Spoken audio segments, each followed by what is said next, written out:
Disneyland's attendance numbers have basically been the same for the last 10 years. The same number of people walking through the gates year after year, but yet revenue from the parks has nearly doubled. So Disney is not growing by getting more people in, they're growing by getting more money out of the people that are going. In 2024, the peak day ticket hit $224. Parking is $40. See, prices go up every single year, but this park is always full. But the craziest part, people aren't angry. They keep coming back. This is no accident, and this is no business luck. It's completely intentional, and today I'm gonna break down exactly how Disneyland does this. So let's go up in your business to Disneyland. Last year, Disney's Parks, Experiences, and Products division pulled in over $34 billion in revenue. That's more than the GDP of some countries. And just in Q1 of 2026, they did a quarter of that. Now, let's strip out the costs. You know, the 233,000 employees, the ride maintenance, the food, the energy bills, and what's left is nearly $10 billion in operating profit. That's 57 cents of every dollar Disney makes across the entire company. You know, the streaming, the movies, TV, all of it. 50 cents for every dollar is coming from the parks. Now,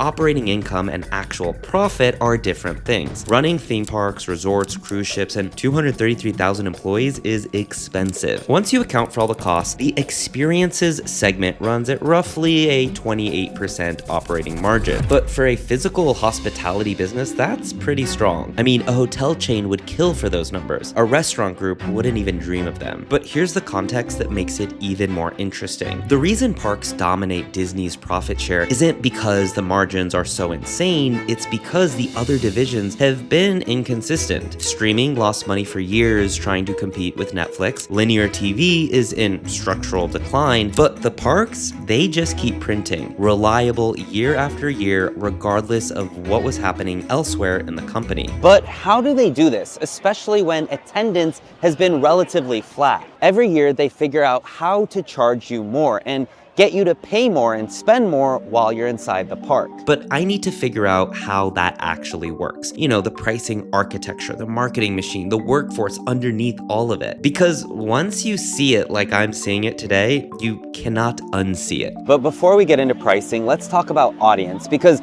this is really where the strategy all starts. So on the surface, Disneyland looks like it's for kids. And yes, families with children age 3 to 12 are still the core demographic. They're the ones dragging their parents through the gate. But here is the shift. Disney adults. They're between 18 and 45. They visit without kids, and they now make up around 30% of park attendance. They also spend more per visit. They're the ones buying the $80 Spirit jerseys, the limited edition pins, the bags. They don't need to justify spending. They only answer to themselves. Now, there's a third group. Let's call them the franchise fans. Marvel people, Star Wars people. They came for an experience that just doesn't exist anywhere else. Disney's entire content and park strategy is built around feeding all three groups at once. The kids get princesses and Pixar, the Disney adults get specialty cocktails, after-hours parties, and premium merchandise drops, and the franchise fans get immersive lands with stories baked into every corner. And the marketing targets all three differently. Now let's talk about how Disneyland actually prices you, because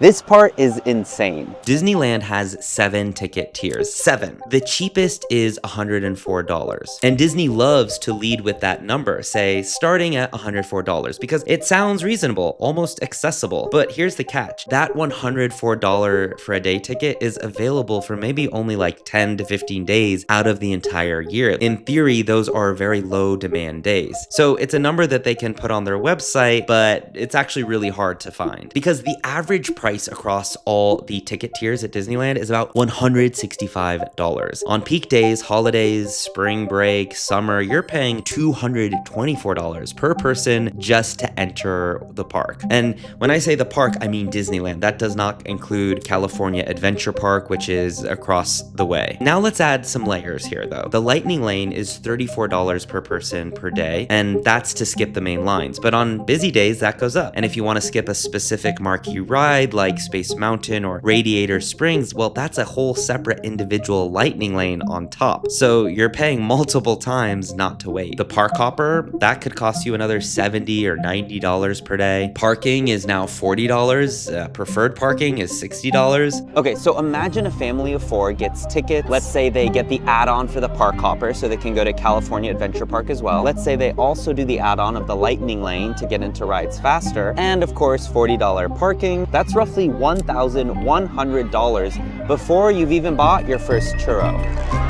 And once you're through that gate, the spending really begins. See, Disneyland runs a closed economy. You can't easily leave for lunch, so you eat inside at markups that are somewhat staggering. A large pizza, breadsticks, salad, a couple sodas, $90. Your turkey leg, $14. And yet it doesn't feel like a ripoff in the moment. That churro I bought was $6. It's expensive, but it doesn't feel like a ripoff. AI is finally evolving from like a chatbot to an actual agent, something that does work for you. But if you've tried to build this kind of AI agent for yourself, you know the truth. Getting an AI to talk to your everyday software is a huge headache. It often requires complicated setups, API keys, and a lot of frustration. That's exactly why the tech world right now is buzzing about something called the Model Context Protocol, or MCP. It's the new universal standard for connecting AI to data and tools. And today's sponsor, Zapier, just dropped a brand new MCP server that acts like an absolute master key for your AI. I've been using Zapier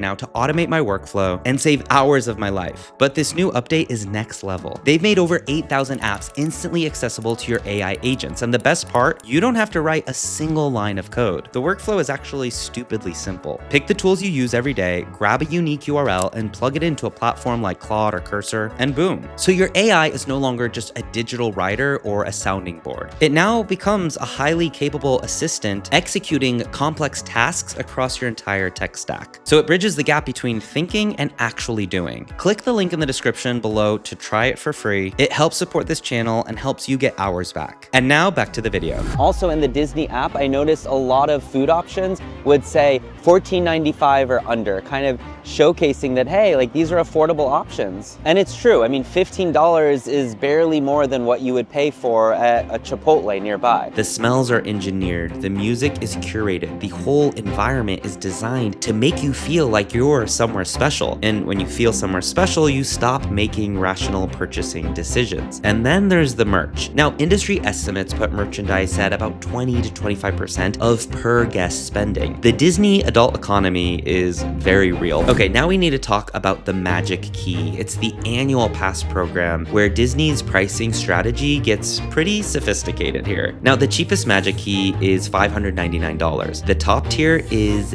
$1899. Let's call it $1,900. Meanwhile, the average ticket price has more than doubled over the past decade. This works for the same reason that gyms make money. See, the pass makes you feel like you're getting a deal. If you visit 10 times in a year, your per visit cost drops below a single day ticket. So you tell yourself that you'll go more. But every time you do, you spend money on food and drinks and merch. The reservation system is really interesting here. See, Disney controls exactly how many pass holders show up on any given day. So pass holders feel like they have freedom, but Disney has a predictable revenue stream with built-in demand control. The math works entirely in Disney's favor, yet people buy in very enthusiastically. Okay, now we need to talk about the people who actually run this thing. Disney employs roughly 233,000 people globally as of 2024, one of the largest private employers in the United States. Disney World alone in Florida has about 80,000 cast members, making it the single largest employer in the state. And I'm not just talking about like ride operators here. You got to think about engineers, chefs, entertainers, safety technicians, costumers. Disney even has workers whose entire job is maintaining the landscaping so that it matches the vibe of each land. So entry-level cast members, the folks greeting you at the gate, serving you your churro, earn usually in the range of $17 to $24 per hour at the California resort. That's following recent union negotiations, and it's above California's California's minimum wage, though critics note it still doesn't stretch far living in Orange County. Meanwhile, the average ticket price has more than doubled in a decade. Disney has built a premium priced product while still running on a large hourly workforce to deliver it. And then there's this land value. Disney owns roughly 500 acres in Anaheim, California, and over 25,000 acres in Florida. This has been purchased quietly in the 1960s, largely through shell companies, so Walt could avoid tipping off local landowners. He paid about $80 an acre, and that land is now worth billions. But the land value almost misses the point. Because what Disney builds around the parks is the real play. The hotels, Disney Springs, the cruise line, the airport shuttle. Every piece of infrastructure funnels you deeper into the Disney economy, from the moment you land to the moment you fly home. The quote-unquote Disney bubble is a phrase tourists use casually, but it describes this very intentional revenue capture strategy that has been engineered over the last 70 years, and basically says that every dollar you spend inside that bubble is a dollar that doesn't go down to a restaurant down the street or another hotel. So what are the 3 business lessons learned here? I do this in every episode of Up Your Business. Number 1, tiered pricing lets you raise the prices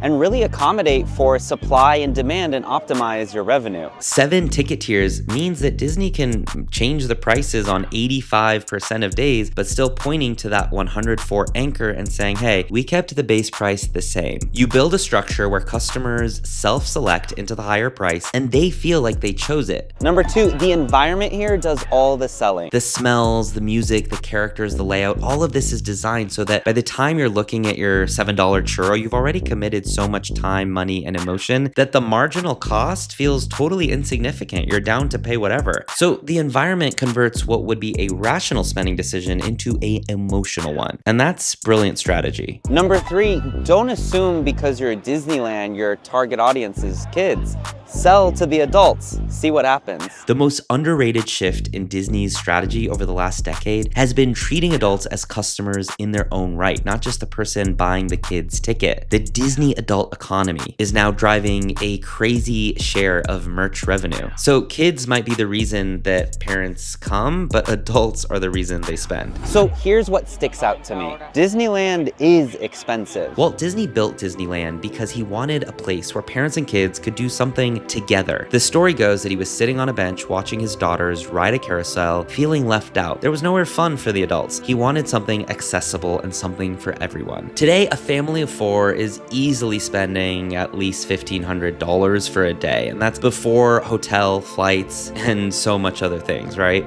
But that's all by design, and what's worked for them was not selling to more people, but selling more to the same amount of people. At the end of the day, Disneyland is limited to the physical space it has. It cannot scale the way, let's say, Disney Plus can, which is why the business strategy here has been so strategic and so effective. Drop a comment below. Is there any lessons you think I missed in this video? While you're at it, check out more from this series, Up in Your Business, where I go inside Chick-fil-A, Trader Joe's, and many more companies. Also, let me know which company should I go to next. Make sure you subscribe, and I'll see you in the next one.